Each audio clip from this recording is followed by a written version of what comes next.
তুমি সব থেকে ভালো বলতে পারবে যে মুক্ত জীবন আর বদ্ধ জীবনের মধ্যে কি পার্থক্য হয়। দেখো, ক্রিমিনাল না হলে তো কেউ জানে না যে আমি ক্রাইম করব, আর আমি ক্রাইম করব মানে জানি আমার এরপরে এটাই হবে। মানে তুমি আরও একটা বিয়ে করবে বলে তুমি এই প্ল্যান নিয়ে নাকি তাকে খুন করে দিয়েছো। আমি তোমায় এই জায়গায় একটা প্রশ্ন করতে চাই। একজন বন্দি যখন আন্ডার ট্রায়াল থাকে, সেই সময় জেলের কর্মী যাদের দায়িত্বে জেল থাকে, সেই মানুষগুলো বন্দীদের সাথে কীরকম ব্যবহার করেন?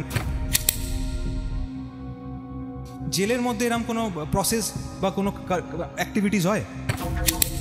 এরম কেন হয় না যে তোমরা একটা নাটকের প্রোডাকশন করলে জেলের মধ্যে, তাদেরকে বাইরে শো করাতে নিয়ে যাবে? যদি তোমাকে সংশোধন করার পরে বাস্তব জীবনে ফেরাতেই দায় আমাদের কারোরই নেই, কিন্তু এরা তো তোমার মানে একদম অঙ্গ। মা মানে তো নিজেরই অঙ্গ। তোমার থাকা জেল জীবনের সময় শুনতে পাওয়া যেত যে তোমাকে ওখানে কেউ মা হিসাবে দেখতে শুরু করে দিয়েছিল, কেউ বোন হিসাবে দেখতে শুরু করেছিল, কারোর বাবা তুমি ছিলে সন্তান। কোনো একটা বাচ্চা মেয়ে, সে বাংলাদেশ থেকে পাচার হয়ে চলে এসেছিল এখানে, যৌনপল্লীতে কোনোভাবে কোনো মানুষের দ্বারা বিক্রি হয়ে গেছিল, সেখান থেকে তাকে উদ্ধার করে জেলে রাখা হয়েছিল। তুমি নাকি উদ্যোগ নিয়েছিলে তাকে দেশে ফেরানো। কোনো মানুষ জেলের মধ্যে কারোর সাথে কথা বলছে না, কিন্তু তোমার সঙ্গে সবসময় কথা বলতে রাজি হতো। তুমি সবাই এত আস্থাভাজন ছিলে কেন? যাদের ধরো বাড়ির লোক আসে না, তারা মারা গেছে, তাদের কি করা হয়? তুমি ওই মেডিকেল যে দিকটা দেখা হয় জেলে, সেখানেও নাকি তুমি যুক্ত ছিলে, সেখানে অনেক কিছু নিয়ে পারদর্শী হয়ে গেছিলে। মানে তুমি জেলের মধ্যে সার্বজনীন মাদার। আরও একটা যে বাচ্চাই বলবো, যে তার নিজের দেশে ফিরতে পারলো তোমাদের জন্য। আচ্ছা, বাংলাদেশে বিক্রি করে দিয়েছে তাকে। এই যে যে মানুষরা কোনো দোষ করেনি, হঠাৎ করে তারা জেলে এলো বা তাদের গ্রেপ্তার করা হলো, এই গ্রেপ্তার করার সময় একটা মানুষের মেন্টালিটি কিরম হয়? র্যাগিং হয়। এখন একটা জিনিসের খুব কথা ওঠে, মহিলা সংশোধনাগারে নাকি মহিলা বন্দীরা প্রেগনেন্ট হয়ে যাচ্ছে। এই যে একটা মানুষ সংশোধনাগার, যে সংশোধিত হয়ে বেরোচ্ছে, জেল যাত্রাটা পেরিয়ে আসে, তারপরে তাকে ঠিকঠাক সে কাজ পায় না। যেই শোনে যে জেল থেকে এসছে, যতই দূরে অনেকে জ্ঞান দিক, তাদেরকে কোনো কাজে নেওয়া হয় না। এই অভিজ্ঞতাটা কেমন তোমার জীবনে হয়েছে? আর তুমি কি মনে করো, এরা নিজেরা কেন নিজেদের পায়ে দাঁড়াতে পারবে না? কেন কোনো চাকরি পাবে না?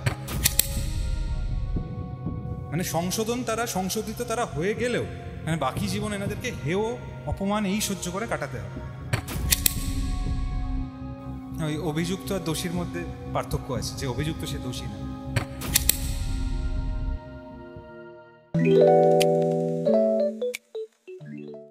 আজকে আমরা এমন একজন মানুষের কথা শুনবো, যে মানুষটির জীবনটা অনেকটা সীতার মতো বললাম কেন?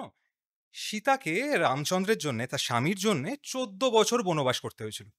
হ্যাঁ, এই মানুষটাকে বনে যেতে হয়নি, কিন্তু তার স্বামীর জন্য জেল বাস করতে হয়েছিল। এই জেল, যাকে আমরা সংশোধনাগার বলি, আদতে সেখানে মানুষের কি সংশোধন করা হয়? আর যদি সংশোধন করা হয়েই থাকে, সেই মানুষগুলো যখন সংশোধন হওয়ার পরে বাস্তব জীবনে ফিরে আসে, তাদের কি সমাজ গ্রহণ করে? বা সমাজ কি বলে যে না, তুমি অচ্ছুত না, তুমি জেল থেকে ঘুরে এসছো, মানে তোমার গায়ের সাথে আমার গা লাগলে আমার গায়ে জলাতঙ্ক হয়ে যাবে? এই বিষয়গুলো কি আমাদের সমাজের মধ্যে এখনো ছুঁত মার্ক রয়েছে? আর যদি থেকে থাকে, তাহলে কেন আমরা জেলটাকে সংশোধনাগার বলি? সেই নিয়েই কথা বলবো আজকে আমাদের অতিথি অপরাজিতাদির সাথে। দিদি নমস্কার। নমস্কার। প্রথমেই তোমায় একটা কথা বলি, তুমি সব থেকে ভালো বলতে পারবে যে মুক্ত জীবন আর বদ্ধ জীবনের মধ্যে কি পার্থক্য হয়। কারণ আমরা তো সবাই মানুষ, প্রতিনিয়ত জীবনে কিছু না কিছু ভুলচুক আমাদের হয়েই থাকে। তো সেই ভুলচুক হওয়ার জন্যে আমরা অনেক সময়, কেউ বকাও দেয় না, আমরা ছাড় পেয়ে যাই, এড়িয়ে যেতে পারি। কিন্তু কখনো না কখনো কোনো মানুষ নির্দোষ হওয়ার পরও তাকে দোষী সাব্যস্ত করা হয়, এবং সে জানতেই পারে না যে হঠাৎ করে তার যে একটা স্বাভাবিক জীবনযাপন ছিল, তাকে ওখান থেকে তুলে নিয়ে গিয়ে অন্য একটা জীবনে ফেলা হলো। দেখো, ক্রিমিনাল না হলে তো কেউ জানে না যে আমি ক্রাইম করব, আর আমি ক্রাইম করব মানে জানি আমার এরপরে এটাই হবে। তো সাধারণ মানুষ জানে না হঠাৎ করে কি বিপদ আসবে তার জীবনে। তো সাধারণ মানুষ যখন হুট করে তার জীবনে দেখে কিছু পুলিশ মানুষ এসে তাকে গ্রেপ্তার করলো, তাকে নিয়ে গিয়ে জেলে বন্দি করলো, এই অভিজ্ঞতাটা কেমন? প্রথমেই বলি যে আমার স্বামী কুণাল বসু খুন হন 26 মে 2000 এবং দুর্ভাগ্যবশত কি বলবো, মানে যে বাড়িতে আমি গেছিলাম বিয়ে হয়ে 29-এ আমাকে বলে যে যাও গিয়ে কুণালের মাইনেটা নিয়ে এসো, স্যালারিটা নিয়ে এসো, কুণালের মা। এবং কার সাথে পাঠায় না, আমার যে খুন করেছে তার সাথে, তারই গাড়িতে। এবং যখন আমি এমএসটিসিতে ঢুকি তখন তৎকালীন জিএম আমাকে বলে তুমি এসছো কেন? আমি বলছি কেন কুণালের মাইনে নিতে। বলছে কে বলেছে আসতে? আমি বলছি আমার শাশুড়ি। আমি বলছি যে প্লিজ গো ব্যাক, চলে যাও, কারণ সবে তো কুণালকে পাওয়া যাচ্ছে না, আর 7 বছর না হলে আমরা নিরুদ্দেশ বলি না, but something is wrong, please be careful. আমি বাড়ি চলে আসি এবং পরবর্তীকালে দেখি যে এইগুলোই আমার সাক্ষীতে তারা তুলে ধরেছে যে আমি নাকি স্যালারি আনতে গেছি মানে লোভের কারণে, এবং যেটা কুণালের মা পাঠিয়েছে। তো হঠাৎই যখন এই অ্যালিগেশনটা দেওয়া হয় যে আমি তার পা জড়িয়ে ধরে বলেছি আমি খুন করে ফেলেছি, খুন করেছি বিয়ে করব বলে, মানে এটা একটুখানি, মানে তুমি আরো একটা বিয়ে করবে বলে তুমি এই প্ল্যান নিয়ে নাকি তাকে খুন করে দিয়েছো। আবার কনস্পিরেসিটাও নাকি আমি বাড়ির মধ্যে বসেই করেছে, যেখানে আমার 8জন কাজের লোক, প্রচুর জেঠি শাশুড়ি, তখন জ্যাঠ শ্বশুর জেঠি শাশুড়ি সবাই বেঁচে, কুণালের মাও তো আছেনই, সবাই রয়েছে, অথচ আমি প্ল্যানিং করেছি। যাই হোক, মানে প্রচুর হাস্যকর জিনিস। কিন্তু এই যে ফলস ইমপ্লিকেটেড কেস, যাকে মিথ্যা মামলা বলা হয়, জেলের মধ্যে গিয়ে ফার্স্ট দেখতে পাই যে অনেক নিরপরাধ মানুষরা ভেতরে আছে, দিনের পর দিন বিচারের যে বাণী সেটা নিভৃতে কাঁদে, এবং তারা বসে আছে তারা কখন ছাড়া পাবে। আমি একটা ছোট্ট এক্সাম্পল দিই যে যখন লক আপ হতো ওই একটা ধাম করে আওয়াজ হতো, থার্ড সাউন্ড, আর বাইরে দেখতাম বেড়ালগুলো আছড়ো মাছড়ো করে খেলাধুলো করছে, ওদের দিকে তাকিয়ে বলতাম কি ওরা দেখ কীরম স্বাধীন আর আমরা দেখ কীরম পরাধীন। তো ওই এক একটা আওয়াজ এক একটা দিন আমার পার হতো। এবং বদ্ধ জীবন কি আমাদের এই যখন বেশি করে এই পুজো পার্বণ, ঈদ, ক্রিসমাস এগুলো যখন সেলিব্রেশন হতো, সেই কান্না আমাদের স্টার্ট হতো, কারণ আমরা তো নিজেদের লোকদের কাছে পেতাম না। আর আমার কাছে পাওয়া আমার দুটো সন্তানকে তো পেলামই না। যাই হোক, আমি তো এখন অনেক সন্তানের জননী। এবং জেল যে কথাটা বলে, সংশোধনাগার, কেউ কিন্তু ডিসাইড করতে পারে না কে সংশোধিত হয়েছে না হয়নি, because jail is not the authority, একদমই নয়। কারণ যাদের জন্যে ভোকেশনাল ট্রেনিংগুলো দেওয়া হয় তারা বেরিয়ে এসে আবার সিমিলার জায়গাতেই ফেরত গেছে। আমার কাউন্সিল জয়ন্তনারায়ণ চ্যাটার্জি এমন একজন মানুষ যিনি প্রবণ কেস করেছেন, এবং তাকে আমরা বাইরে এনেছি, সে আমার বাড়িতেই ছিল, এবং সে যখন ফেরত যায় এবং ফেরত আসে তার মধ্যে জাস্ট 2 দিন, বিকজ আমার গল ব্লাডার স্টোন সার্জারি হয়েছিল এবং ওকে আমি রাখতে পারিনি। পরে মানে আমি লাস্টে হসপিটাল কোঠারি থেকে ফোন করে বলছি তুই কোথায়? বলছে তুই আর আমাকে ফোন করবি না, আমি যে জায়গাতে ছিলাম সেই জায়গাতে আছি। আমার গাটা খুব শিউরে উঠলো, বিকজ ও কিন্তু আমার কাছে কখনো বলেনি যে ও মানে কোন নিষিদ্ধ পল্লী থেকে এসেছে, যেটা আমি জয়ন্তদার কাছে জানতে পারি। এবং সেই ফেরত যেতে আমার খুব কষ্ট হয়েছিল। মানে তাহলে ও তাজ বেঙ্গল থেকে যে বেকারিগুলো শিখলো, এবং শি ওয়াজ আ ফ্যান্টাস্টিক, মানে কি বলবো, বেকারি ও যে ভালোভাবে মন দিয়ে শিখেছে তার প্রমাণ হচ্ছে আমরা প্রচুর বিস্কিটস নিতাম ওর কাছ থেকে, যখনই আমরা যেতাম লিগাল কোনো কাজে বিস্কিটস নিতাম। এবং তার আজকে আস্তানা কোথায়? দ্য সেম নিষিদ্ধ পল্লী। আমি তোমায় এই জায়গায় একটা প্রশ্ন করতে চাই, মানে এটা আমার পয়েন্টে ছিল যে একজন বন্দী যখন কনভিক্টেড হয় বা কনভিক্টেড নয়, আন্ডার ট্রায়াল থাকে, সেই সময় জেলের মধ্যে জেলের কর্মী বা জেলের যারা যাদের দায়িত্বে জেল থাকে সেই মানুষগুলো বন্দীদের সাথে কিরকম ব্যবহার করেন, বা তাদের সঙ্গে কি সহজ হতে চান, নাকি তাদেরকে আরো ভালো জীবন দেওয়ার জন্য তাদেরকে অনেক কিছু শেখানো হয়, বা তাদের মধ্যে থেকে যে একটা ভীতি বা নিজের প্রতি একটা গিল্ট ফিলিং যে আমি এটা করেছি, এবার কি হবে, আমার সমাজ কিভাবে দেখবে, সেটা কাটানোর জন্য কি জেলের মধ্যে এরকম কোনো প্রসেস বা কোনো অ্যাক্টিভিটিস হয়? আন্ডার ট্রায়ালদের অ্যাজ সাচ কিছু নেই, কিন্তু আমি জানি না, বাই গডস ব্লেসিংস আমার আইজি, প্রাক্তন আইজি বিডি শর্মা, প্রাক্তন আইজি রণবীর কুমার স্যার, এবং জেলার্স শকুন্তলা দি, সরস্বতী দি, তারপরে আরও অনেক জেলার্স, এবং আমি সব যাকে ভুলতেই পারি না, যে যার জন্যে আজকে আমি বাইরের আলো দেখতে পাচ্ছি, সেটা হচ্ছে ওয়েলফেয়ার অফিসার শুভদীপ মুখার্জি। উনি না থাকলে, উনি তো টেনে নিয়ে গিয়ে বলেছিলেন জয়ন্তদার সাথে একটু বসুন, কারণ I am very pessimistic about law and order. যেভাবে আমি দেখেছি আইনকে সামনে থেকে, আমি দেখেছি যে ইট ক্যান বি পারচেজড। খুব তাড়াতাড়ি জুডিশিয়ারি খুব তাড়াতাড়ি ডিসিশন নিয়ে নেয়, অ্যান্ড শেখানো হয় অবশ্যই। যেমন আমাকে শেখানো হয়নি অ্যাকচুয়ালি, যেহেতু আমি বাচ্চাদের পাইনি, আমার সন্তানদের পাইনি, তার জন্য আমাকে ভেতরে বাচ্চাদের ওয়ার্ডে পড়াশুনো শেখানো, এবং বিজলিদি যে টিচার ছিলেন, উনি এখন নেই, মানে উনি ওনার আত্মার শান্তি কামনা করি, সে সবসময় আমায় গাইড করতে, বলতো তুই ওইসব কিছু ভাবিস না তো। এবং আমি একটা ছোট কথা বলি, এই ছেলেদের কথা চিন্তা করতে করতে আমি গলাতে আমার ফাঁস লাগিয়ে দিয়েছিলাম, এবং যখন চোখ খুলে দেখি সুপারিনটেন্ডেন্ট, জেলার সবাই বলছে যে এটা করলে কেন তুমি? আমি বললাম ফ্র্যাকশন অফ আ সেকেন্ডে, মানে ভাবছিলাম যে ছেলেদের মঙ্গল কামনায় পুজো দেবো, এবং আমার জেলের মধ্যে ওদের জন্মদিনগুলো সেলিব্রেট করতাম, ছোটো ছোটো ছোটো ছোটো বাচ্চাগুলো। তো শেখানো হয়, কিন্তু সেইটা একদমই কার্যকরী হয় না আফটার রিলিজ, কারণ আফটার কেয়ার যে দরজাটা খটখটাবে, সেখানটা is only for the BPL categories, but it's not that না। তাহলে আমরা কোথায় যাব? বলেছে যে আপনাদের মতন সম্ভ্রান্ত পরিবার, মানে সেখানেও একটা বৈষম্য থাকে। সম্ভ্রান্ত কেন আমাকে বলেছে টোটো বা অটো কেন, আমরা তোমাকে ইয়ে দিচ্ছি, লোন জোগাড় করে দিচ্ছি, ওই সাবসিডি বলে যা করে হ্যাঁ, দিচ্ছে।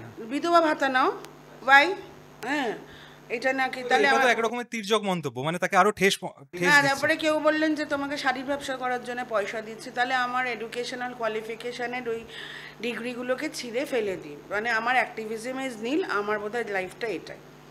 এবং যেটা আগে বলছিলে যে ছুত অছুত, হ্যাঁ একদমই তাই। সোসাইটিতে আসতে প্রচুর স্ট্রাগল করতে হয়েছে আমাকে। আমার ফার্স্ট আমার পড়ানো হয়েছিল সিস্টার অ্যালেক্সিয়ার থ্রুতে, দ্যাট ইজ অ্যাপোস্টোলিক কার্মেল, যেখানে আন্ডার প্রিভিলেজ চিলড্রেনরা ছিল, তাদের আমি পড়াতাম এবং তাদের আমি কালচারাল প্রোগ্রামস করাতাম। যেহেতু আবৃত্তিটা শিখেছিলাম জেলের মধ্যে, ব্রততী বন্দ্যোপাধ্যায় ছিলেন, কিন্তু পুরো ওয়ার্কশপটা চালিয়ে নিয়ে গেছিলেন হচ্ছে মৌসুমী ভট্টাচার্য, যার সাথে এখনও আমি প্রচুর প্রোগ্রামস করি।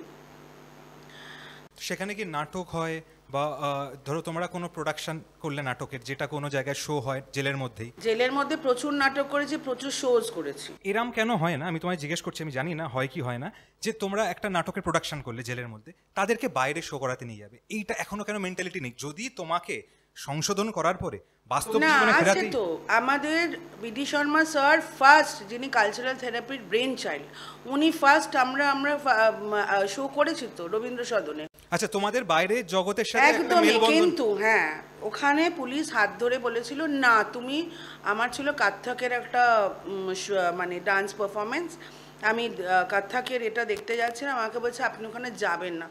তো স্যার সেখানে দাঁড়িয়ে বলল আমার মেয়েরা যাবে, হাতটা ছাড়িয়ে নিল। মানে সেই প্রোগ্রামগুলো করতে দেওয়া হয়েছে। হ্যাঁ, সব। আবার কোনো জন আটকাচ্ছে কেন, কোনো পুলিশ অফিসার আটকাচ্ছে? ভাবলো হয়তো পালিয়ে যাবে, তো স্যার তো জানেন যে, আর পালাবো কেন হবে না, আমি তো কোনো মানে ক্রাইম করিনি। মানে আমার যেদিন সাজা হয় তারপরের দিন লোকনাথ বাবা ছুঁড়ে ফেলে দিচ্ছিলাম আমি। একটা বাচ্চা পাকিস্তানি মেয়ে রহিমা বলছে অমন মা তুমি ফেলে দিচ্ছ কেন, লোকনাথ বাবাকে আমি পুজো করব। তা আমি বললাম যে পুজো করবে, আমি বললাম যে বাবা তাহলে তুমি রহিমাই তোমার পুজো করো। তারপরে মনে হলো যে আমি বোধহয় আর কোনোদিন বেরোতেই পারবো না, মানে ওই প্রাচীরে ওইখানে বাচ্চা মানুষ করতাম। এবং আমি তোমায় এর আগে ওই কথায় যাবো, তার আগে একটা কথা জিজ্ঞেস করছি, যে আমি এক জায়গা থেকে শুনেছি যে যারা ধরো নির্দোষ, যাদের জেল হয়েছে, মানে কনভিক্টেড নয়, আন্ডার ট্রায়াল, বলেছে তাদেরকে যদি জিজ্ঞেস করা হয় জেলের দরজাটা এমনি খোলা আছে তাও তুমি চলে যাও, সে যাবে না, কারণ সে একটা নির্দোষ হওয়ার পরও একটা মানে মিথ্যে কেসে ফেসেছে, সে কখনোই, তার মধ্যে তো ওই দোষের প্রবণতাটাই নেই, সে কখনোই নিজেই খোলা দরজা থাকলেও বেরিয়ে যাবে না, এটা নাকি বলা হয়। তারা তো ক্রিমিনাল নয়, যারা সত্যিকার। তার একটা এক্সাম্পল, ছোট্ট বাচ্চা, সে তার মায়ের সাথে জেলে ছিল, মা বাচ্চাদের তো 6 বছর পর্যন্ত রাখে, তো বাচ্চাটা রিলিজ হয়ে গেছে 4 বছর বয়সে। মাটা অ্যাজ ইউজুয়াল রিলিজড। দরজার সামনে ও কিন্তু আমার কাছে খুব আসতো, আমাকে দূর থেকে দেখে বলছে তুমি আমার দিকে এসো, আসবে না, আমি বাইরে ট্রাম দেখতে পারবো না ওখানে ঢুকে গেলে। মানে তার সেই ভীতি, তার চাইল্ডহুড নষ্ট করার দায়টা তো আমাদের না কেন? তো অনেক রকম এক্সপিরিয়েন্স, মানে আজকে আমি জেল অ্যাক্টিভিজম নিয়ে প্রচুর কাজ করেছি এবং জয়ন্ত নারায়ণ স্যার প্রচুর রিলিজ করিয়েছেন, প্রবণ কেসেস করে প্রচুর, কিন্তু এই তকমাটা থাকে যতই তুমি অ্যাকুইটেড হও, দেয়ার ইজ আ স্টিগমা। হ্যাঁ তুমি জেল ফেরত, বড় ফাংশনে বারংবার বলা হয় বা ও বাবা আরে তুমি সেই কুণাল বসু হত্যাকাণ্ড না, দুটো ছেলে ছেলে কি করে ছেলে ছেলে গো, আরে বাবা সেইখানটাই ইয়ে করবে। হ্যাঁ, সেটা কি সমাজ তো করেই, নিজের আত্মীয় করে, নিজের বন্ধু বান্ধবও করে, আস্তে আস্তে সবাইয়ের মধ্যেই দেখা যায় এই প্রবণতাটা। আমার আত্মীয় বলতে আমার দিদি বা আমার আমার বাবাকে তো দেখতেই পেলাম না, 2005-এ বাবা চলে গেছেন, বাবা কিন্তু আমার রিলিজও দেখে যাননি, মানে অ্যাকুইটাল অর্ডারটা দেখে যান, রোজ কাঁদতেন ভাতের থালা নিয়ে যে আমার মেয়েটা নির্দোষ হওয়া সত্ত্বেও ভেতরে, এবং আমি জানতেই পারিনি যে আমার বাবা মারা গেছে, আমার ভাই আর মা লুকিয়ে রেখেছিল, সবাই জানতো জেলের, আমি পরে জানতে পেরেছি 2006 17th মে, 18th মে আমার ছেলের জন্মদিন, 17th মে আমি জানতে পেরেছি আমার বাবা নেই। তো আমার আত্মীয় স্বজন আমি কিন্তু accepted by my brother who is my big support.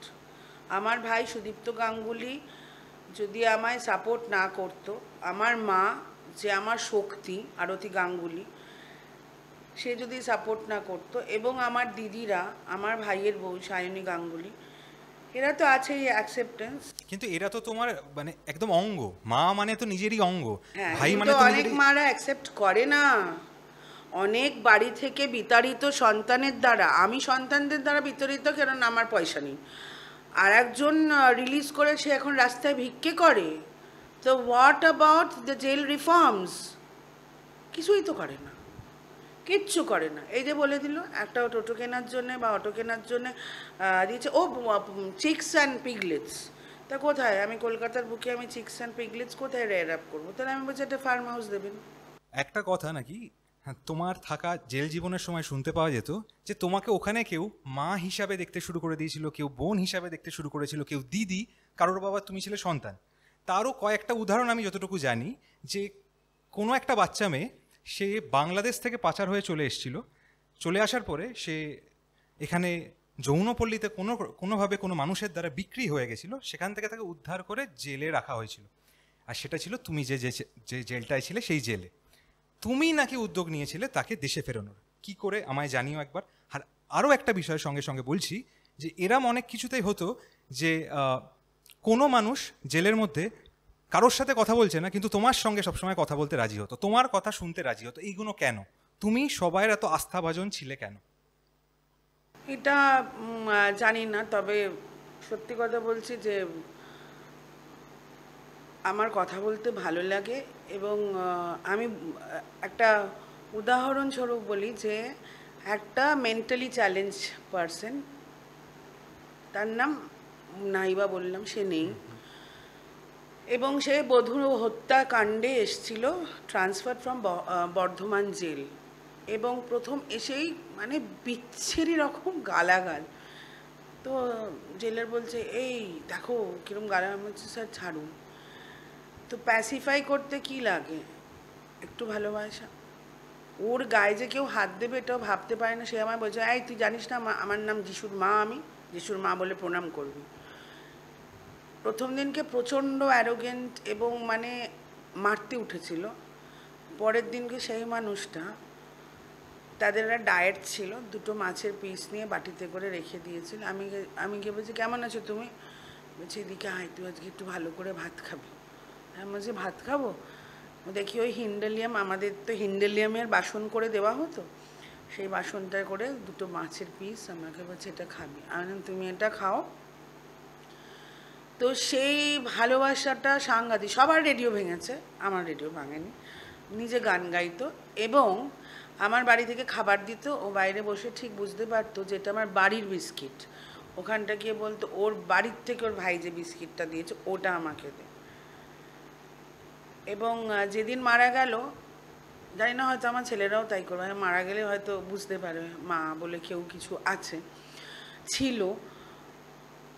তার ছেলেরা এলো এবং স্পন্টেনিয়াসলি আমার মুখ থেকে বেরিয়ে গেল, আজকে এলে, এতদিন বাদে, কোনোদিন খোঁজ নাওনি? মানে তার মাঝখানে একদিনও আসেনি দেখতে? একদিনও না।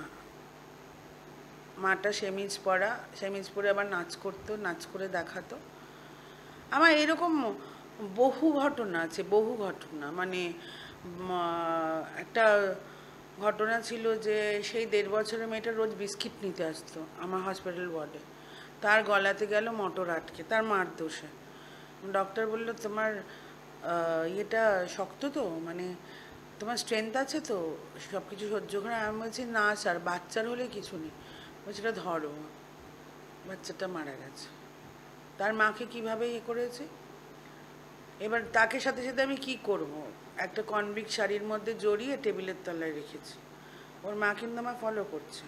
তারপর ভাবলাম ওর মা তো আমায় দেখছে, এইবার আর একটা কনভিক্ট শাড়ির মধ্যে বিস্কিট, চানাচুর এইসব রেখে ওইটাকে পুটলি করে বডিটাকে আস্তে করে বাইরে বার করে দিয়েছে। হ্যাঁ, এই যাদের ধরো বাড়ির লোক আসে না, তারা মারা গেছে, তাদের কি করা হয় তারপরে? না, যাদের ধরো বাড়ির লোক আসে না, মারা গেছে, জেল থেকেই ভালোভাবে ইয়ে করে, ফেলে রাখে, সেটা একদম ঠিকঠাক করে করা হয়।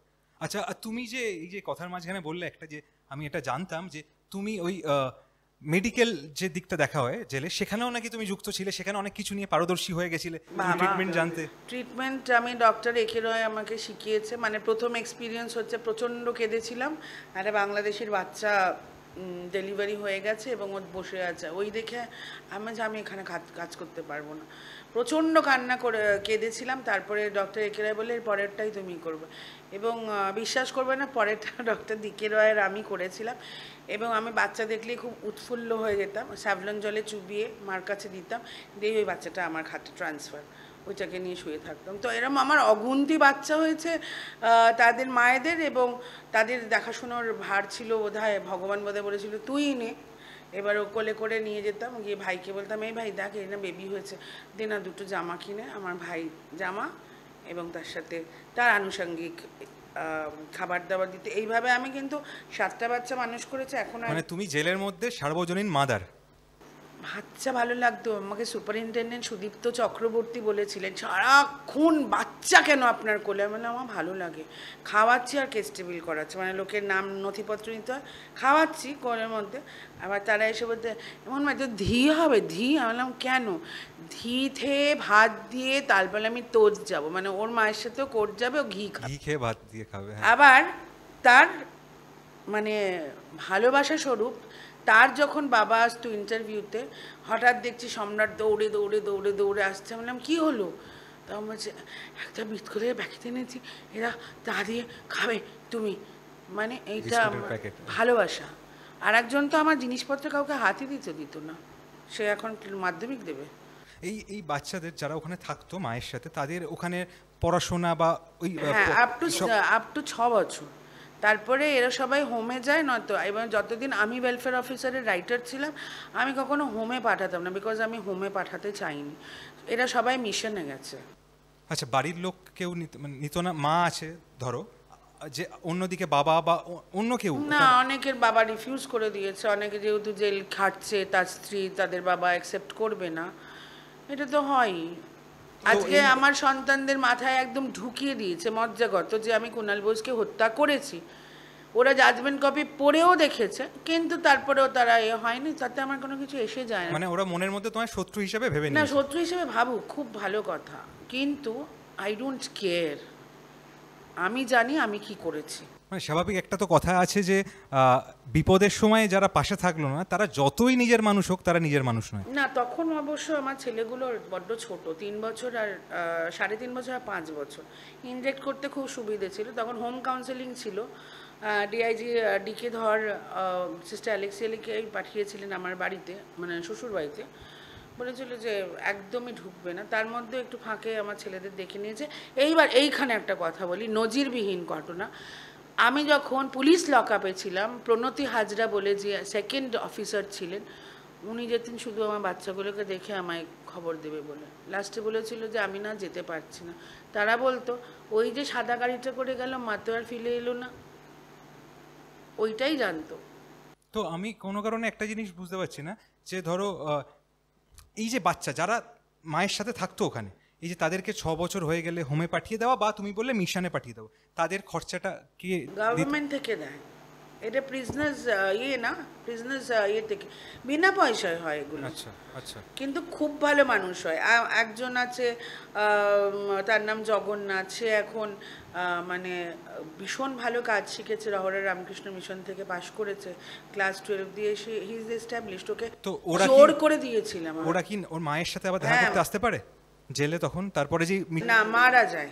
মায়েরা যায়, এখন তো ছাড়া হয় মায়ের সেটা? সাথেই তো রয়েছে ও, মায়ের সাথে মা তো রিলিজড এখন। না আমি রিলিজের কথা বলছি, যখন রিলিজ হয়নি। না, তখন মারা যায়, প্যারোল দেওয়া হয় আচ্ছা, আমি ফর সেটা- 6 আওয়ার্স। ছেলে মেয়েদের সাথে দেখা করে না, কিন্তু ফার্স্ট দিকটা দেয় না, কারণ ওরাদের একটা তো মানে বন্ধনের জায়গা না, একটা ট্রমা কাজ করে। যে আমাকেও বলেছিলেন IG sir, BD Sharma sir, যে আমি যদি তোমাকে একটা প্রিজন ভ্যান জোগাড় করে দিই এবং তুমি যদি যাও, আমি বললাম না, ভীষণ চাপ পড়ে, মানসিক চাপ পড়ে বাচ্চার ওপরে এবং মাটার ওপরেও পড়ে অবভিয়াসলি। মালতীর কাছ থেকে তো রীতিমতন যখন ছেলেটাকে আমি দিয়ে দিচ্ছি রহরাতে, মনে মনে বলছি ভগবান ক্ষমা করো, আর একটা মায়ের থেকে সন্তানকে সরিয়ে দিচ্ছে। কিন্তু আজকে এত বড় এস্টাবলিশড হয়েছে, শুধু বলে মাসি তোমার জন্য হতে পেরেছে। তখন মা কেঁদে আমায় রাখতো, আমি কী করতাম, পড়াশুনো হতো না আমাদের। আরও একটা যে বাচ্চাই বলবো, যে তার নিজের দেশে ফিরতে পারলো তোমাদের জন্য। হ্যাঁ, সেইটা ছিলেন ওয়েলফেয়ার অফিসার রেখা ব্যানার্জি। এই বাচ্চা মেয়েটা বাংলাদেশে অসম্ভব সুন্দরী, অসম্ভব, এবং মেয়েটার একরাশ চুল। আমি একটু অ্যাট্রাক্টেড, মেয়ে সন্তান দেখলেই আমার একদম মানে কীরকম একটা হয়। এবার আমি ওকে, ও হসপিটাল ওয়ার্ডে এসছে, ওকে আমি তখন লক আউট টাইম এবং সব পেশেন্টদের খাবার দেওয়া হচ্ছে। বাচ্চা মেয়েটা এসে দাঁড়িয়েছে, আমার চোখে একটু ভাত দিয়ে মাছ দিয়ে দিই। ওইটা এরকম হচ্ছে, দেখি চোখ দিয়ে জল পড়ছে। আমি বলছি কাঁদছো কেন? তখন বলছে কিছু না, দিয়ে লক আপ হয়ে গেছে। পরের দিনকে আবার খুঁজতে খুঁজতে ওর কাছে গেছি। তারপরে ওর কাছ থেকে শুনতে পেরেছি অভাগিনী যেটা হয়, মেয়েদের বিয়ে দিয়ে দিয়েছে এবং ছেলেটা পাগল। এবং পাশের বাড়ির মানে স্বামীর চিকিৎসার জন্য পাশের বাড়ির মাসি, খালা ওদের, তাকে বলেছে যে আমাকে একটা কাজ দাও, এবং কাজ কোথায় দিয়েছে, দিয়ে বেঁচে দিয়েছে।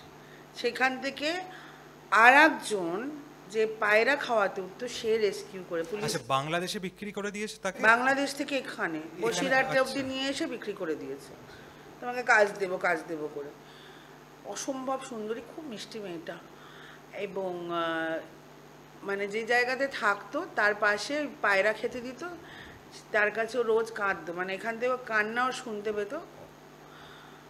এবং ওকে রেস্কিউ করেছে, রেস্কিউ করে কোথায় হবে, জেলে পাঠিয়ে দিয়েছে।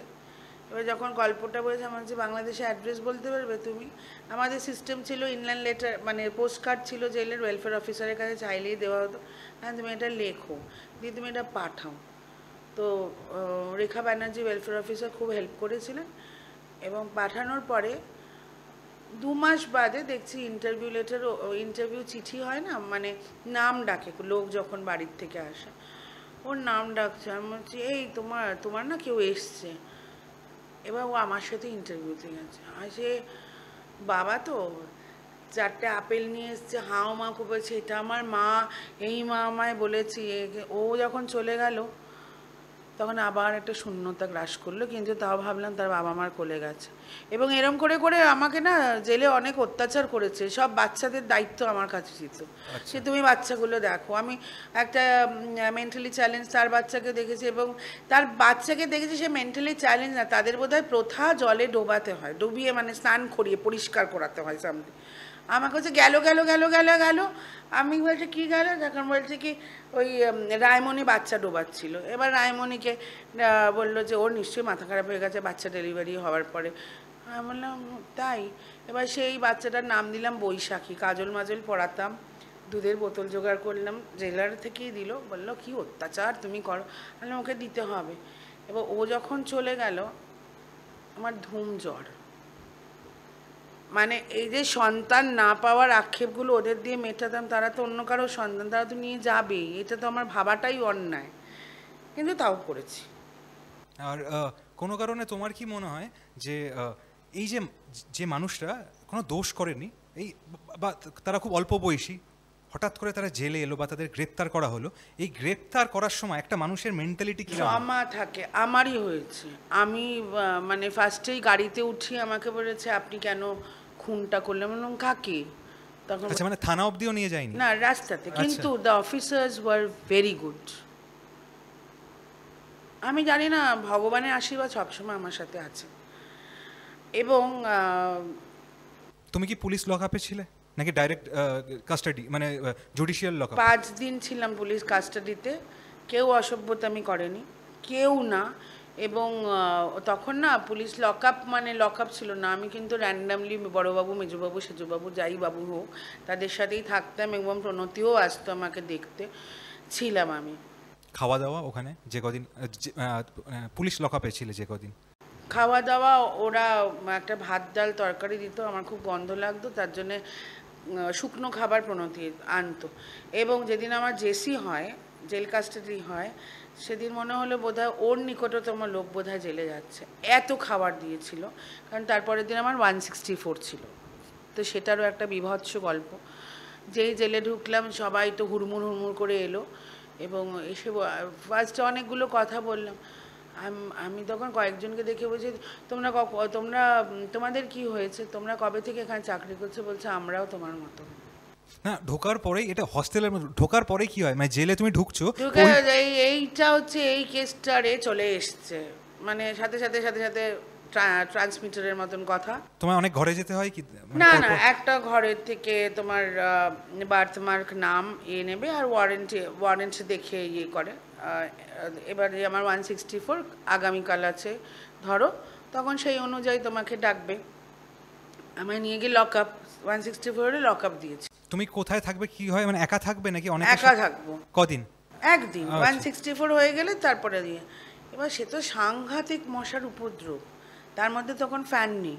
ওটাকে কি আমদানি না কি একটা ওটা আমদানি, সামথিং এজ আমদানি হচ্ছে যখন এমনি লোকেরা এসে ঢোকে, আমদানি ওটাকে বলে। আমি ছিলাম সেলে, আমার 164। আচ্ছা, আলাদা একটা সেলের তোমার? একদম আলাদা। এবং একজন ওয়ার্ডার ছিল, তিনিও আর নেই। সে বলছে তোরে তো আমি কিছু খাইতে দিতে পারুম না, তোর তো কোর্টের অর্ডার আছে, কিন্তু মশাটা খুব কামড়াচ্ছে না। আর বলছে তোর খাবারগুলো কোথায় গেল? আমি বললাম দিয়ে দিয়েছি। তখন খাওয়ার মতো নিয়েছিল না।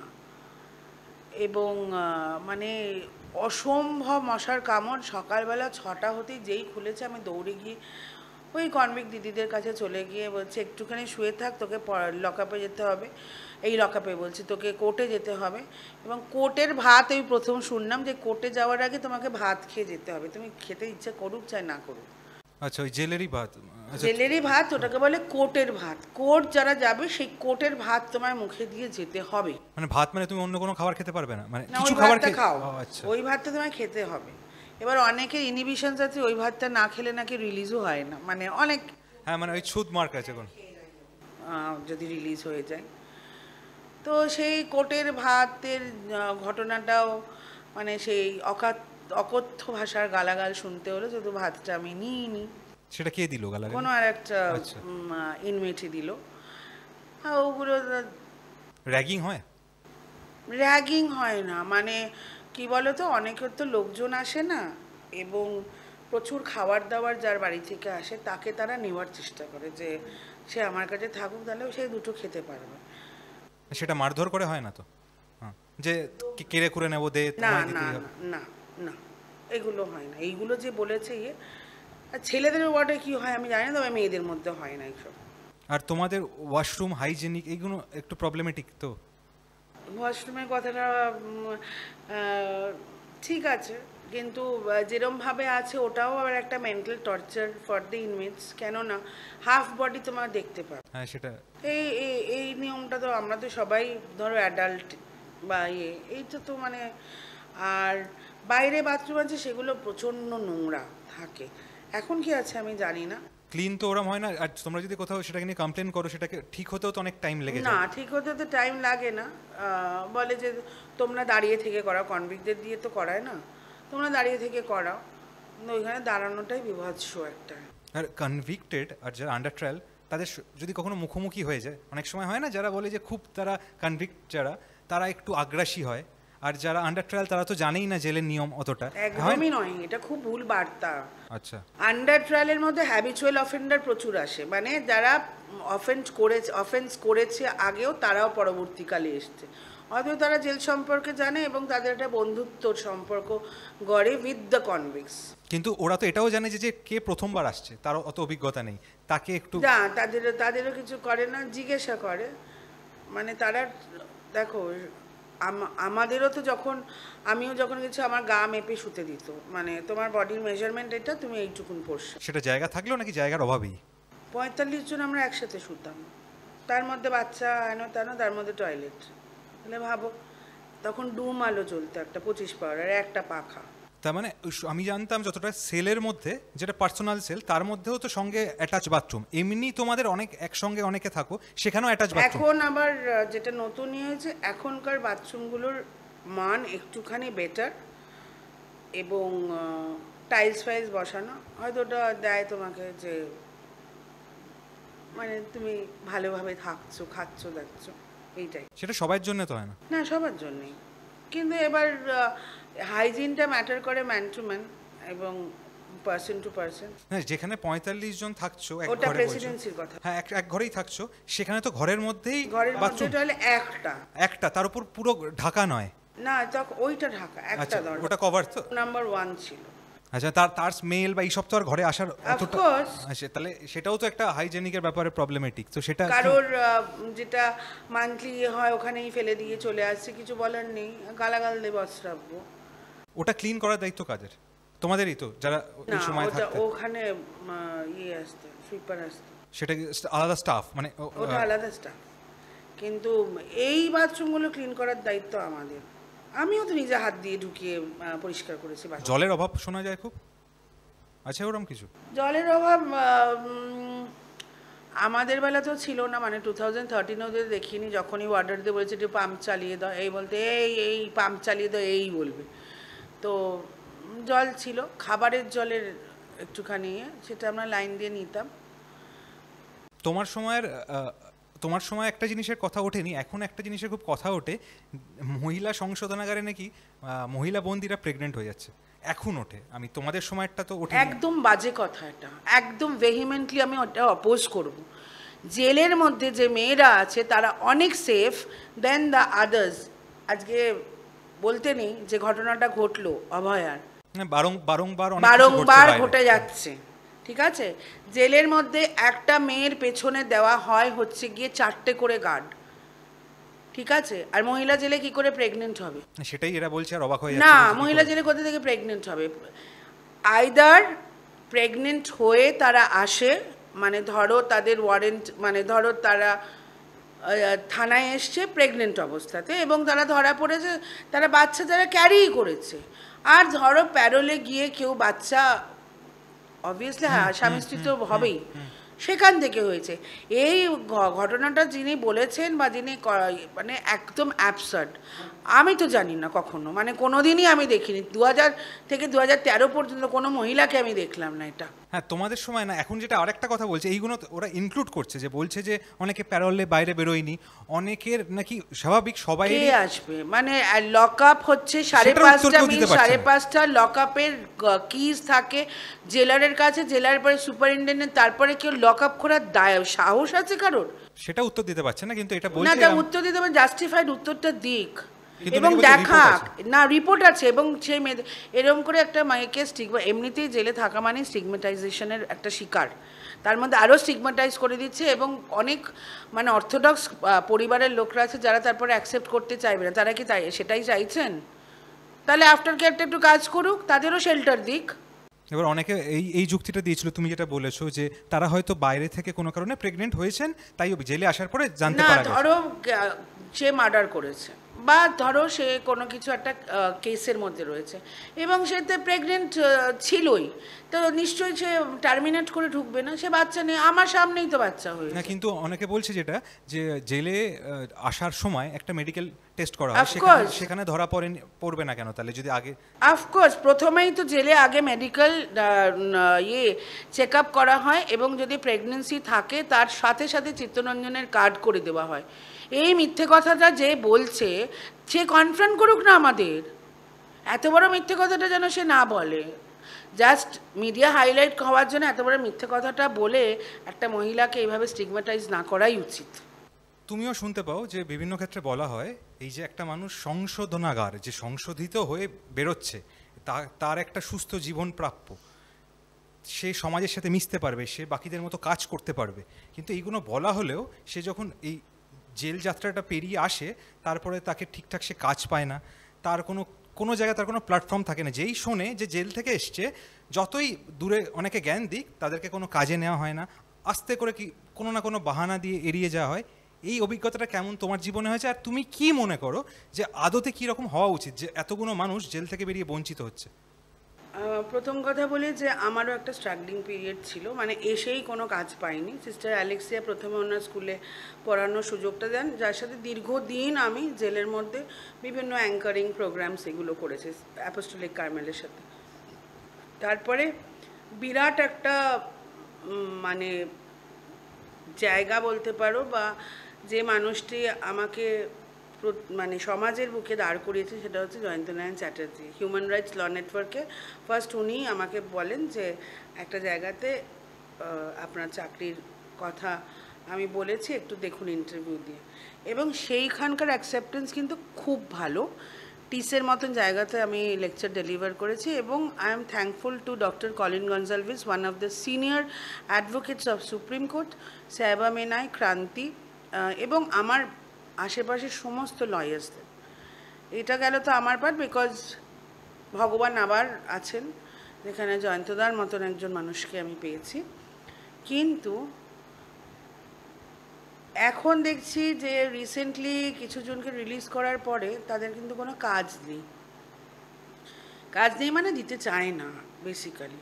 তো আমার যেটা মনে হয়, যেটা আমার আবেদন থ্রু দিস পডকাস্ট, যে একটা শেল্টার হোম হওয়া উচিত। যেমন শেল্টার হোম অনেকেরই আছে, সেরকম ইনমেটসদের একটা শেল্টার হোম হওয়া উচিত, ইররেসপেক্টিভ অফ ছেলে অ্যান্ড মেয়ে। বাট মেয়েরাই বেশি সাফার করে, কারণ মেয়েদের অ্যাকসেপ্ট করতে চায় না। ছেলেরা তো যেভাবে হোক করে নিল, কিন্তু মেয়েদের সেখানে হোম কাউন্সেলিং থাকা উচিত, এবং যে ভোকেশনাল ট্রেনিং তারা শিখে এসছে ভেতর থেকে, সেগুলোকে আবার ঝালাই করে নিয়ে তারা তাদের নিজেদের প্রোডাক্ট বেচুক। বিভিন্ন এক্সিবিশনস আছে, সেখানে গিয়ে তারা তাদের জিনিসপত্র বেচা কেনা করুক। আমার মনে হয় সেখান থেকে একটা অর্থ তারা উপার্জন করতে পারবে এবং সম্মানের সাথে বাঁচতে পারবে। এই নয় যে হ্যাঁ তুমি জেল ফেরত এসছে, কারণ জেল ফেরত মেয়েদের যতই তুমি অ্যাকফিটেড হও না কেন, দেয়ার ইজ আ স্টিগমা। হ্যাঁ, সবাই তো জয়ন্তনারায়ণ চ্যাটার্জির মতো মানুষ পায় না যে হাত ধরে একজন ইনমেটকে দাঁড় করিয়ে দেবে। এবং আমার ক্ষেত্রটা হচ্ছে, আমি কিন্তু সাজা খেটে বেরোইনি, আমি acquittal from all the charges from honourable high court and honourable supreme court. আমার ক্ষেত্রটা আলাদা। যেরকম বললাম যে আফটার কেয়ারের দরজাতে দাঁড়ানো হয়েছে, আমাকে বলেছে আপনার মতন সম্ভ্রান্ত পরিবারের মহিলাদের কোথাও একটা দিতে গেলে আমাদের ভাবতে হবে কেন। না, তুমি এই যে আরেকটা কথা বললে যে একটা শেল্টার তৈরি হোক যেখানে এনাদের থাকার ব্যবস্থা হোক, কিন্তু থাকার ব্যবস্থা, তাদের খাওয়ার ব্যবস্থা, এইগুলো তো বেশি দিন কেউ করতে চাইবে না। এরা নিজেরা কেন নিজেদের পায়ে দাঁড়াতে পারবে না? কেন কোনো চাকরি পাবে না? কেন এই তকমাটা আছে, এর জন্য কোনো ওয়েলফেয়ার কোনো সংস্থা নেই?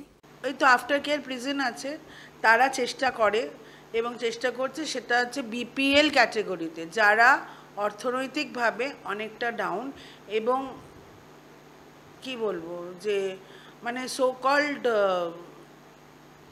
আমরা তো ভদ্রলোকের সন্তান বলি, ওরাও ভদ্রলোক নিশ্চয়ই, কিন্তু তারা বিপিএল ক্যাটেগরি। বলছে যে তারা করতে পারবে, লোন নিয়ে লোন পরিশোধ করার মতন ব্যবস্থাটা কোন মেয়ে পারবে, যার কোনো আর্থিক সম্বলই নেই, মানে আর্থিক অবলম্বন নেই। এই যে কবিতা পাইন লোন নিয়ে কি ফেরত দিতে পারবে? অথচ কবিতা পাইনের বিশাল বাড়ি। না, তুমি বিপিএল ক্যাটাগরি হলে না, কিন্তু তুমি ধরো জেল থেকে বেরিয়ে তুমি সবকিছু হারিয়ে ফেলেছো, তুমি নিঃস্ব হয়ে গেছো, না কোনো জায়গা নেই, কোনো জায়গা নেই, না না না না কিছু নেই, ওখানেই তো ফ্লজ, ওখানেই তো ফ্লজ। ওখানেই আমি একটা রিড করেছি জয়ন্তদার সাথেই, জয়ন্তদাই করছেন এটা, এবং জাস্টিস অমৃতা সিনহা খুব ভালোভাবে লিখেছেন, reformations for the prisoners who are out and release from the jail. কী করা হচ্ছে? Nothing. There is a big question mark on this part, কারণ এটার প্রচুর কিছুই করা হয় না। দেওয়া হয় ছেলেদের, দেওয়া হয় কিছু মেয়েদের সেলাই, সেলাই মেশিন দিলে আমি জীবনেও করবো না, কারণ সেলাই দেখলেই আমি 7 হাত দূরে থাকতাম, পারবো না। আমাকে দিক না পড়ানোর ইয়ে, আমি যেরকম সিস্টার এক্সের ওখানে করতাম, দিক না যে লিটারেসি ক্লাসগুলো, আমি নেটওয়ার্কিং করতাম, আমি বিভিন্ন কাজ করতাম, দিক না ওরকম কাজ। তাহলে জেল থেকে বেরিয়ে তো তাহলে বাস্তবে এই মানুষগুলোর জীবন নরকের মতোই হয়ে যাচ্ছে, যে তারা কিভাবে হ্যাঁ, বাঁচবে। খাওয়া পাচ্ছে না, আমাকে তো বলেছে যে খাদ্য নেই, ওষুধ নেই, শেল্টার যদিও বা আছে, তাদের সব ইলেকট্রিসিটি কানেকশান এগুলো সব কাট অফ করে দিয়েছে তাদের ছেলেমেয়েরা, এবং মানে অ্যাকসেপ্ট করতে চায় না যে মা ফেরত এসছে, হ্যাঁ, এবং বাবা ফেরত এসছে। এই রিসেন্টলি আমি আফটার কেয়ারে গেছিলাম, একজনকে দেখছিলাম, সে 33 ইয়ার্স বাদে বেরিয়েছে, এবং তখন আলিপুর সেন্ট্রাল জেলের দরজার সামনে দাঁড়িয়ে মানে ছিল যে আমি আর ফেরত যাব না। এবং আর একজনের ক্ষেত্রে মানে সরি করেছেন কেসটা, সেও বলেছে যে কিছু একটা ছোটোখাটো দোষ করলে আবার জেলে গেলে আবার একটু গরম। হ্যাঁ, আমি এটাই বলতে চাইছি, জেলে তো তাদের নিশ্চিত জীবন, তার থেকে বেশি বেরিয়ে গিয়ে তো এটাই এখন মানে সরকারের একটু ভাবা উচিত। তারা তো অন্তত জেলের মধ্যে মাথা গোজার ঠাই আর খাবার পাচ্ছে নিশ্চিন্তে। 4 বেলা খাবার পেতো, ওষুধ পেতো, এগুলো পেতো, কিন্তু এটা তো কাম্য নয় না। একদমই তাই। সবার জন্যই society should be equal, why discriminate? মানুষগুলো কি করবে তাহলে? সত্যি তো এরা তো তাহলে শেখাচ্ছে কেন? আমার প্রশ্ন তো এটাই, তাহলে সংশোধনাগার নাম দিচ্ছে কেন? ওয়াই রিফর্মেটরি প্রিজেন্ট, জেল, আমি তো জেলই বলি, আমি একটু বলি না যে সংশোধনাগার, কারেকশনাল হোম আমি বলি না। তুমি একটু আগে কথা বললে যে 33 বছর পরে একজন বেরিয়েছেন, এই 33 বছর পরে বেরিয়ে হয়তো না, আত্মীয় স্বজন, এবার আত্মীয় স্বজনের থেকে তাকে বার করে দিয়েছে, কিন্তু সে ঠাঁইটা পেয়েছে আফটার কেয়ারে, বিকজ একটা ছেলে সে টোটো চালাতে পারবে বা অটো চালাতে পারবে। এটা কি আমার জন্য পসিবল, বা কবিতাদির জন্য কি পসিবল, বা লক্ষ্মীর জন্য কি পসিবল ছিল? আমাদের এখন আমরা টোটো অটো শিখবো জাস্ট বিকজ আফটার কেয়ারে এই প্রভিশনটা আছে। আর সেখানেও তো হয়তো তুমি একটা জায়গায় টোটো চালাতে গেলে সেখানেও তো ইউনিয়ন থেকে বলবে আপনি জেল খেটে এসেছেন, আপনাকে চালাতে দেবো না এই রুটে, সব জায়গায় তো আটকাবে। কবিতাদির খাওয়ারের সংস্থা করে দিয়েছিলাম 5 টাকার ডাল ভাত, যেটা সরকারের হয়, সেখানে ঝামেলা লেগে গেছিলো, এই জেল ফেরত আসামি খেতে এসছে, ও মান সম্মানের ভয়ে চলে এসে গঙ্গার ধারে ভিক্ষে করে। মানে বাকি জীবন এনাদেরকে হেয় অপমান এই সহ্য করে কাটাতে হবে। মানে সংশোধিত তারা হয়ে গেলেও মানে ধরো আমি কিছু শিখেওছি এবং সেটা আমি বলতে চাই, লোকে কিন্তু হেয় জ্ঞান করে, হ্যাঁ তুমি আমার কি বলবে, অর্ধেক টাইম তো ছিল ওখানে, আরে কিছু তো শিখেছি রে বাবা, ভেতরে জেলে কিছু তো শিখেছি, আইজি বিডি শর্মা থাকাকালীন কিছু তো শিখিয়েছেন আমার। বলে যে নাকি জেলের মধ্যে সব থেকে বেশি মানুষ অনুশাসনে থাকে আর খুব নিয়মাবর্তিতা থাকে, এমন যে তার জীবনটা সব থেকে ঠিকঠাক থাকে তখন। কিসের নিয়ম? মানে একটা টাইমে ওঠা, একটা তোমার পুরো একটা রুটিন থাকে, যেখানে তুমি নিজের মতো খোলাম খুশি যে কোনো নিয়ম মানবো না এইগুলো তো হয় না। হ্যাঁ, তুমি একটা নিয়মের মধ্যে বাঁধা, তো তাহলে তো তার জীবনটা একটা নিয়মাবর্তিতা। বেরিয়ে এসে সেই শখটা গেল কোথায়? বেরিয়ে এসেই তো একটা জোল্ট খেলো হচ্ছে গিয়ে ফ্রম পরিবার। সব থেকে মজার ব্যাপার হচ্ছে জেলে থাকলে যারা মানে রিগোরাস ইমপ্রিজনমেন্ট, যারা সশ্রম কারাদণ্ড, তারা একটা ওয়েজেস পায়, একটা টাকা পায় কাজের বিনিময়, সেই টাকাটা তারা জমিয়ে রাখে। অদ্ভুত জিনিস, তারা রিলিজ হওয়ার পরে পরিবার আগেই ওই ওয়েজেসটা দেখে কত টাকা হয়েছে ওটা নিয়ে নিল, তারপর বলে এবার যাও তুমি, মানে গ্রহণ করলো না, মানে তাকে দাঁড়ে দাঁড়ে ঘুরে বেড়াতে হবে বা যাই হবে বাকি জীবন। করেছে তো, এই কবিতা দিয়েই তো করলো। 65,000 টাকা নিয়ে বেরিয়ে ওর মেয়ে তখন খুব মাকে বিরিয়ানি ভাত হেন তেন খাওয়াছে, যেই টাকাটা হয়ে গেল দমনি পেছনে একটা লাথি মেরে দিল যে যাই এবার ভিক্ষে করো। এবং তাকে আমি রেস্কিউ করেছিলাম রাত্রি 4টের সময়, when I was working with HRLN, human rights law network. কিন্তু ওই সন্তান কোথাও একটা দুর্বলতা তার কাজ করলো, সে বললো আর একটা সুযোগ দিই, ওই যে সুযোগের ফল কামড়ে কামড়ে শেষ করে দিচ্ছে তাকে। তো এইটা নিয়ে কোর্টে কিছু বলা যাবে না যে এই মানুষগুলো, এই কোর্টে আবার কে ফ্রি অফ কস্টে করবে? এখন তো বেরিয়ে এসছে, এখন তো আর জেল বন্দিনী নয়। মানে জেল থেকে বেরিয়ে যাওয়ার পরেও তো সাধারণ মানুষের জন্য তো কোর্টে এটা ডিএলএসএ বা ইয়েতে আছে, তো ওই দরজায় ঠক্কর খেতে হবে। আদৌপেও কি আমাদের জুডিশিয়ারি অত তৎপরভাবে কাজ করে? মানে কোনো জিনিস বলা হলো সেটা হয়তো শোনা হবে অনেক দেরি, বা সেটা থেকে ফলাফল আসবে অনেক দেরি, অনেক দেরি করে। ফল কি, এই তো ফলের ইয়ে স্যার করলেন। এইটা মানে আমার তো হাসি পেলো যে প্রফেশনাল অফিসার আমার বাড়িতে এসে বলছে যে আপনাকে যদি চিক্স অ্যান্ড ডাক্স দেওয়া হয় বা পিগলেটস দেওয়া হয়, আপনি এগুলোকে দিয়ে তো বিজনেস করতে পারেন পোলট্রি। মানে ফার্ম হাউসটা দিন নিশ্চয়ই কলকাতার বুকে এটা বিক্রি করা যায় না। তারপর বলে শাড়ির ব্যবসা করুন, এটা কোনো কথা? আর দিদি আরেকটা কথা, যে তুমি তোমার জেল জীবনের সময় একটা জেলেই টানা ছিলে নাকি তোমাকে ট্রান্সফার না করা হয়েছে? না, আমায় কখনো ট্রান্সফার করেনি। ইনফ্যাক্ট আমি ট্রান্সফার নিয়েছিলাম, মানে বিরক্ত লাগছিল ওখানে থাকতে, because of one welfare officer, তার নামটা না হয় না, অত্যধিক মেন্টাল টর্চার করতো এবং আমাদের খুব বাজে ল্যাঙ্গুয়েজে কথা বলতেন উনি। এবং এটা আইজির সামনেও আমি বলেছিলাম এবং বললো, বাবা তোকে এত ভালোবাসি, তুই এভাবে বললে? আমি বললাম হ্যাঁ বললাম। অত্যন্ত অসভ্য। কি কারণে তাদের কথা তার শুনতে? মনে হয়েছিল যে আমরা এই যে বিকেলবেলায় বারান্দায় বসে সবাই মিলে গল্প টল্প করি, ওনার নাকি মনে হয়েছিল যে আমরা সেই নিষিদ্ধ পল্লীর মহিলারা যেভাবে গল্প করে আমরা ওইভাবে গল্প করি। এবং এই ল্যাঙ্গুয়েজটা আরও খারাপ ল্যাঙ্গুয়েজই বলে। মানে তোমরা ঘরের মধ্যে সবসময় আটকে থাকবে ওই হ্যাঁ হ্যাঁ হ্যাঁ। তো উঠোনের মধ্যে? অথচ ওনারই রাইটার আমি তখন। এবার আমি বলছিলাম এই কথাটা তুমি কখনো বলতে পারো না। এবং মানে একটা ওখানেও আছে যে মানে ফেভারিটিজম, দুজন একদম ওনার ফেভারিট। অ্যান্ড অত্যন্ত অসভ্য মহিলা। ওই একটা আধিকারিককে পেয়েছিলাম অত্যন্ত অসভ্য, অত্যন্ত অসভ্য। তো তো তোমার তোমার কি ধারণা, তুমি তো বাকি অনেকগুলো জেলের তো খবর তুমি জানবে না, সব জেলে মহিলাদের রাখার মতো সব জেলের ব্যবস্থা কি একরকম না? কোথাও খুব কম বেশি হতেই পারে, যে কোথাও খুব ভালো একটু ব্যবস্থা আছে, কোথাও একদম খারাপ, এরকম কি তোমার কোনো? আলিপুর ওমেনটা তো বেশ ভালোই ব্যবস্থা এখন করেছে, রেখেছে, বিকজ যেটা ওমেন জেল। মিদনাপুরেও ওমেন সেকশন আছে, আমি কোনোদিন ভেতরে যাই। দমদমে যখন এখন ডিআইজি প্রমোটি যে হয়েছেন তিনি ছিলেন, উনি অত্যন্ত ভালোভাবে রেখেছিলেন। আর পুরুলিয়াটা সত্যি খুব ভালো ছিল, বিকজ আই হ্যাড বিন দেয়ার। মানে মেয়েরাই নিজেরা ফসল, মানে শাক সবজি, বাঁধাকপি ফুলকপি এগুলো নিজেরাই সার দিয়ে নিজেরাই সমস্ত করতো এবং একসাথে রান্না হতো। ওটা দেখতে খুব ভালো লাগতো যে মেয়েরাই সবজি টবজি কাটছে, মেয়েরাই। ওখানে খাবারের মান ভীষণ ভালো ছিল। জেলে তো বন্দিরাই রান্না করেন? না ওখানে হতো না, এখন এখানে বাকি কোনো জেলে বন্দিরা রান্না করেন না? আচ্ছা, যে যারা কনভিক্ট হয় তাদের তো কিছু না কিছু কাজ দেয়, রান্নাও তো তার মধ্যে থাকে। এখন আলিপুর ওমেনে হচ্ছে কিনা জানি না, তখন আমাদের বাইরে থেকে কুক আসতো। আচ্ছা আচ্ছা। হ্যাঁ, রুটিবেলা, যে যার এডুকেশনাল ওয়াইজ লেবার পায়। লেবার ইজ জব, মানে তোমার কাজ একটা। তো যে যার মানে কোয়ালিফিকেশন ওয়াইজ, এবং কেউ ঝাঁটার দিচ্ছে, বয়স্ক লোকরা ঝাঁটা দিত, ঝাঁটা। মানে তাদেরকে ভারী কাজ দেওয়া হতো না বয়সের জন্য। এবার তুমি আরেকটা কথা বলো, যে এই ওই ড্রেস হতো, জেলের ড্রেস হতো? হ্যাঁ, এটা তো সবার না? না, কনভিক্টসদের। হ্যাঁ, যখন জেল ভিজিটে আইজি আসতেন তখন আমাদের সাদা শাড়ি, এবং অফিসিয়াল জব যারা করতো, অফিস রাইটার যারা, তাদের ওইটা পরতে হতো, সাদা শাড়ি, সবুজ পাড় বা ব্লু পাড়। আর যারা আন্ডার ট্রায়াল, আন্ডার ট্রায়াল তারা যে পোশাক তারা বাড়ি থেকে কটা পোশাক আনতে পারে বা এরকম কিছু নিয়ম থাকতো? তখনকার আমাদের বেলা এত রেস্ট্রিকশন ছিল না, তবে এখন আমি ইউটিদের মুখ থেকে শুনছি একটা ছেড়ে একটা, ব্যাস। ও আচ্ছা, একটা থাকবে আর একটা দিয়ে আর একটা নেওয়ার মতো ওরম ব্যাপার স্যাপার। এবং অনেক কনভিক্টরা হেল্পও করে ইউটিদের, কারণ হয়তো ধরো খুব গরিব ঘর থেকে হলো, তার নেই। আমি তো করেছি প্রেসিডেন্সিতে প্রচুর, মানে হয়তো সেইগুলোর ব্লেসিংস এখন নেই, কাজ যে পরবর্তী কাজগুলো করতে পারছি, হয়তো এগুলো ব্লেসিংস তাদের দিয়েছি আমি। আমার পুজো তো কাটতো, আমার ভাই এত দামি দামি জামা কাপড় দিত, আমার মাসিরা দিত, যে আমি যাতে মানে খারাপ না ইয়ে হয় দিত।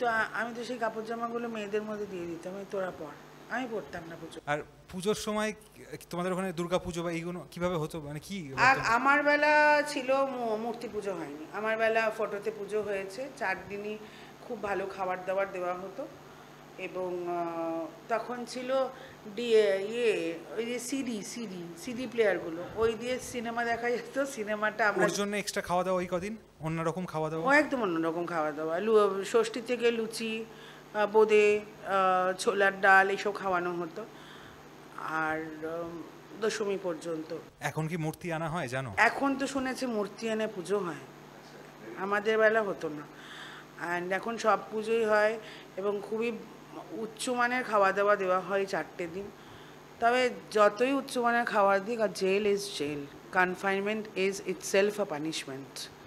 পাখিগুলোকে যখন উড়ে চলে যায় বাড়ির দিকে আর সন্ধেবেলা, তখন ওরাও তাকিয়ে থাকে যে তারা কখন বাড়িতে ফেরত আসবে। মানে মানে আমার একটা অদ্ভুত কথা জিজ্ঞেস করার ইচ্ছে হচ্ছে যে এই যে অনেকে শুনেছি অনেকের মুখে, যখন মানুষ অনেক দিনের জেল জীবন যাপন করে, যে কিছুতেই তার ছাড়া পাচ্ছে না, জামিন পাচ্ছে না, বা সে মুক্ত হচ্ছে না, তার নাকি ওই সময় আরও বেশি করে ভগবান বলতে পারো, যে যাকে মানে তার প্রতি আরও বিশ্বাস বাড়ে, তাকে ডাকা বাড়ে, মানে একটা ধ্যান করা বলতে পারো, এরম কি বেড়ে যায়? দেখেছো তারা অনেকে চুপ করে সবসময় ঠাকুরের নাম জপ করছে। যে ঠাকুরের নাম জপ তো অবশ্যই করে, বিকজ আমি মনে করি কোনো একটা সুপ্রিম পাওয়ার আছে। আমি এটা বিশ্বাস করি যে ওপরওয়ালা আছে। কিন্তু এই যে ধরো এই রিসেন্টলি একজনের কেস ছিল এই স্যারের হাতে, সে মারা যায় আফটার 27 ইয়ার্স। সে ফাঁসির আসামি ছিল, সেটা মানে হয়ে গিয়ে লাইফ হয়। তো স্যার এই কেসটা দেখছিলেন, কিছুতেই হচ্ছিল না, বিকজ ডিপেন্ড করে অন দ্য কোর্ট। তো যাই হোক, এই আমার গত বছর 17th জুলাই মারা যায়। মানে জেলে থাকাকালীনই মারা গেলেন উনি? সুগার ফল করে মারা গেছে। তো এরকম আর একজনও আছে, 20 বছর 21 বছর চলছে, প্যারোলে আসে, বলে দিদি কবে বেরোবো, সব বেচে দেবো, আমাকে বার কর। ওই আর্তনাদগুলো মানে ভীষণ কষ্টকর। মানে ইনফ্যাক্ট আমি যেদিন রিলিজ হই, আমি তো বেলে রিলিজ হয়েছিলাম 2013 প্রথমে, ওই কান্নাটা আমার কানে আসে, মানে সকলে হাহাকার চিৎকার, যে পরের দিন সকালে আমায় আর দেখতে পাবে না, পরের দিন রাত্রিবেলা কেউ গায়ে জল ঢেলে দিয়ে বয়স্ক লোকদের বলবে না যে তোমরা ভাতটা খাও, পরের দিন কেউ মন মতন সিরিয়াল চালিয়ে দেবে না, এটা একটা। আর ওরা ভাবতো আমিই বোধহয় ওয়েলফেয়ার অফিসার। হ্যাঁ, তুমি ওদেরকে এত আগলে রাখতে। হ্যাঁ, আমি বিটিয়া কব ঘর যাएंगे, মিথ্যে বাক্য, এই যাবে, তুমি যাবে, সে মারা গেল। না, এই যে তুমি আরেকটা কথা বলছো, যে বিভিন্ন ধর্মের মানুষ থাকেন, তো তারা তাদের মতো করে ঠাকুর দেবতা যা যা মানে সব কি ওই ঘরের মধ্যে রাখতে পারে নিজের মতো করে? হ্যাঁ, নামাজের দিন নামাজ পড়ে সবাই, আমরা আমাদের মতন ঠাকুর দেবতার পুজো করি। আমাদের ঈদও পালন হয়, এখনও ওদের ঈদও পালন হয়, দুর্গা পুজো হয়, লক্ষ্মী পুজো হয়, কালী পুজো হয়, ভাইফোঁটা, গেটের সামনে ভাইরা আসে ফোঁটা দেওয়ার, রাখি, সবই আছে। কিন্তু আবার সেই বলবো, চার দেওয়ালের মধ্যে একটা বন্দি দশা আছে। বন্দি দশাটা মারাত্মকভাবে কাজ করে। তবে যখন আমি ছিলাম, ওই একটা করে থার্ড আওয়াজের ধাম করে, আমার বাবা একটা দিন কাটলো, এইটা বলতাম। তবে একদম সম্পূর্ণ কাজের মধ্যে ছিলাম, ওই প্যারোলে এসে ঘ্যানর ঘ্যানর ঘ্যানর ঘ্যানর করা, স্যার কবে হবে, স্যার কবে হবে, এই করা। আর একটা এক্সপিরিয়েন্স হচ্ছে প্যারোলে এসে যেটা, যে থানাতেই হাজিরা দেওয়াটা আমার মনে হয় অত্যন্ত বাজে জিনিস। মানে ঘন্টার পর ঘন্টা বসিয়ে রাখো, আসামি তো, টাইমটা লস হচ্ছে, বাড়ির পরিবারের সাথে থাকতে পারছে না। কিন্তু এখন মনে হয় সিনারিও চেঞ্জ, কারণ অনেকে এসছে প্যারোলে, তাদের হাজিরা না দিলেও চলে, লাস্টের দিন হাজিরা দিতে হয়। কিন্তু আমাদের বেলা কিন্তু প্রত্যেক দিন ছিল। আর ওই সময় যখন তোমাদের কোনো কারণে কোর্টের ডেট পড়তো, ওই জানো ওই দিনটা ওইটুকু টাইম বাইরে বেরোতে পারবে তোমরা, আবার ফিরে আসার আগে অবধি। প্যারোলে তো কোর্ট না, না আমি প্যারোল বলছি না, মানে ধরো কোর্টে তোমার ডেট আছে, হ্যাঁ, একটু কিরম ফিলিংস হতো যে বাইরেটা দেখতেই পেতে না, কিন্তু গাড়িতে যাওয়ার সময় অন্তত 4-5টা একটু দেখতে পেতে। কোর্টের দিন একটু আনন্দ হতো যে প্রিয়জনদের একদম কাছে থেকে ছুঁয়ে দেখতে পাবো। বাবাকে, আমার বাবা প্রত্যেকটা প্রিজন ভ্যান দেখতেন, যে আমি কোন ভ্যানটাতে আসছি। হাতে আমি খুব চিকেন প্যাটিস খেতে ভালোবাসতাম, আর পেস্ট্রিজ, বাবা ওই নিয়ে দাঁড়িয়ে থাকতেন, একটা থামস আপের বটল হাতে নিয়ে, আর প্রত্যেকটা গাড়িতে উকি ঝুঁকি মারতেন। এবং সেটা গার্ডগুলোও জানতো, হয়তো এই দিদির বাবা এসছে, একটুখানি গাড়িতে তুলে এনে দাঁড়িয়ে দিদি একটু আদর করতে পারবো। আর সেই অভ্যাসগত বাবার পকেটে হাত দিয়ে 10টা টাকা তুলতাম, জানতাম যে জেলে নিয়ে যেতে পারবো না, বাবা রেখে দাও, এইটা বাবা মাকে ছুতে পারবো। কোর্টে থাকাকালীন কি পাশে তোমার নিজের লোক থাকতে পারতো? মানে দাঁড়াতে পারতো, কিন্তু ওটা আরো বেশি কষ্টকর। না, স্বাভাবিক, ওটা আরো বেশি কষ্টকর। আমার কাছে তো যন্ত্রণাদায়ক হচ্ছে আমার বাবাকে না দেখতে পাওয়াটা। বাবাকে দেখতে পেলাম না। 2005-এ 22 এপ্রিল বাবা চলে গেলেন। কিন্তু আমার মা সাংঘাতিক কঠোর ছিলেন, মানে আমার কি বলবো, শক্তি। ইভেন এখন আমার ভাই আমার বুস্ট আপ করে, বাবা মার জায়গাটাও নিয়েছে, ভাই বুস্ট আপ করে।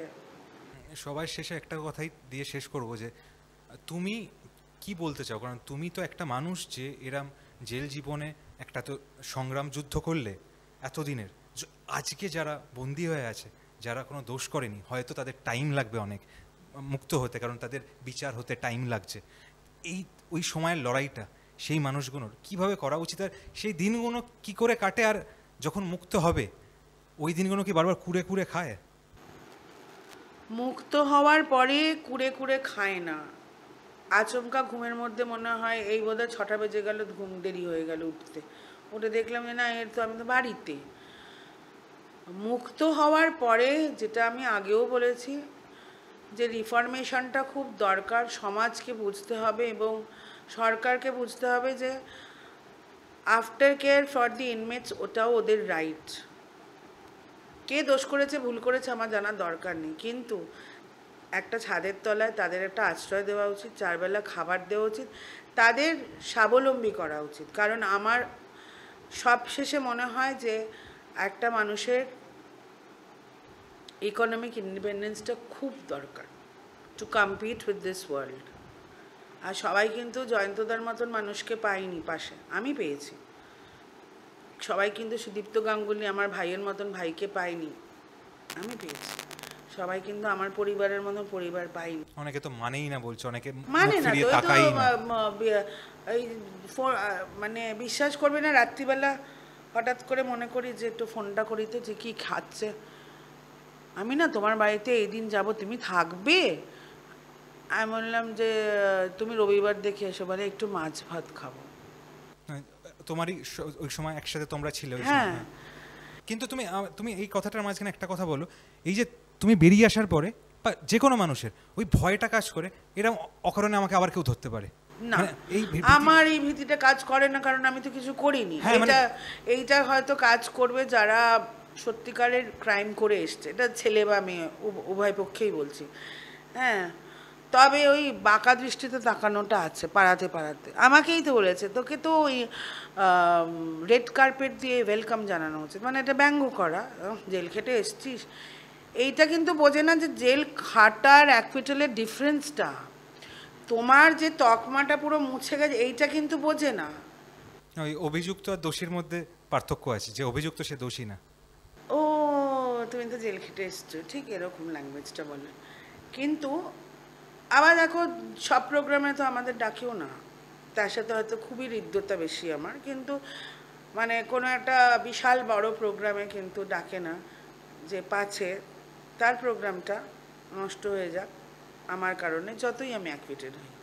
মানে পারিবারিক অনুষ্ঠানও তো তোমাকে এরমভাবে বঞ্চিত হয়? মানে না, পারিবারিক অনুষ্ঠানে বঞ্চিত হতে হয় না, কারণ আমার পরিবার জানতো প্রথম থেকে, যেটা মানে ইনফ্যাক্ট কুণালের পাড়ার থেকেও জানে যে this is a false implicated case. এখন তারা রিয়েলাইজ করে, এবং পাড়ার থেকে আমাকে যখন কুণাল মারা গেছে জানতে পেরেছি 2nd of June, তখন আমায় বলেছে যে যাই হয়ে যাক এই বাড়ি ছেড়ে যাবি না। আমি কিন্তু বুঝতে পারিনি, আমি আবার তাকে বলছি বাড়ি ছেড়ে যাব কেন আমি, তখন বলছে তুই না এখনও বুঝিস না কোনো কথা। মানে আমার স্বপ্নেরও বাইরে যাদের সাথে আমি সংসার করেছি, আমার 2টো ছেলে, ওই পরিবারে আমার বিয়ে হয়েছে, তারা এরম একটা জঘন্য কেস করতে পারে আমার এগেনস্টে। আমার চারিত্রিক দোষ তাই বলেছে। আমার বাড়ি থেকে তো কুণালের বাড়ি স্টোন থ্রোয়িং ডিস্টেন্স, পুলিশে কেন কমপ্লেন করেনি, কেন দিনের পর দিন আমায় রেখেছিল? বেনিফিট ছিল কোনো? এটা খুব ইজি, কারণ এখন তো কুণাল বোস নেই, তাই আমার উপর দোষারোপটা করা খুব ইজি ছিল। এবং আমার ছেলেদের উদ্দেশ্যেও বলবো যে ঠিক আছে আমাকে মানতে হবে না, আই ডোন্ট ওয়ান্ট, কারণ এরকম ম্যাটেরিয়ালিস্টিক ছেলে আমার দরকার নেই। আমি তো এখন দেখছি অর্ধেক লোকেরই বাচ্চাগুলো ম্যাটেরিয়ালিস্টিক, অথচ একজন ইনমেট যে মেন্টালি চ্যালেঞ্জ, তার সে 2 সন্তানকে বটি দিয়ে 32 টুকরো করেছিল, তার মেন্টাল ডিসঅর্ডার ছিল, তার 2 ছেলে এখন ফেরত চাইছে, বারবার করে বলছে যে আমার মাকে ফেরত দাও। এরম এক্সেপশনও আছে।